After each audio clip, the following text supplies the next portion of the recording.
বলহালির তৈয়বিয়া তাহেরিয়া সুলতান মুস্তাফা কমপ্লেক্সত বার্ষিক পুরস্কার বিতরণী এবং অভিভাবক সমাবেশ অনুষ্ঠিত হয়। ফেব্রুয়ারি 27 তারিখ বৃহস্পতিবার সকালে আলহাজ মোহাম্মদ শফিক সিআইপির পৃষ্ঠপোষকতায় মাদ্রাসার অধ্যক্ষ মোহাম্মদ আব্দুল গফুর তালুকদারের সভাপতিত্বে অনুষ্ঠানের উদ্বোধক আছেন মাদ্রাসার অর্থ সচিব আলহাজ মোহাম্মদ বদিউল আলম চৌধুরী। এর প্রধান অতিথি আছেন সুলতান মুস্তাফা কল্যাণ ট্রাস্টের চেয়ারম্যান ডাক্তার মোহাম্মদ সাইমুল ইসলাম। অনুষ্ঠানের প্রধান বক্তা আছেন সুলতান মুস্তাফা কমপ্লেক্সের সেক্রেটারি মোহাম্মদ শওকত ওসমান। বিশেষ অতিথি আছেন আলহাজ মোহাম্মদ ইস্কান্দার আলম দিদার।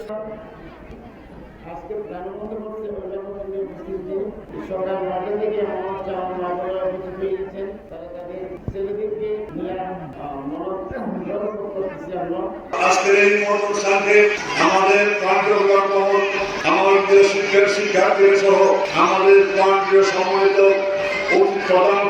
এটা অন্যান্যর মাঝে আর উপস্থিত আছেন প্রতিষ্ঠানের সহ সফর মোহাম্মদ জিয়াম আহসানুল্লাহ, হিফজ বিভাগের প্রধান শিক্ষক হাফেজ মোহাম্মদ রমিজউদ্দিন, হিফজ বিভাগের শিক্ষক হাফেজ মোহাম্মদ জালাল, হাফেজ মোহাম্মদ হেলাল উদ্দিন সহ মাদ্রাসার শিক্ষক অভিভাবক শিক্ষার্থী হলে উপস্থিত আছে।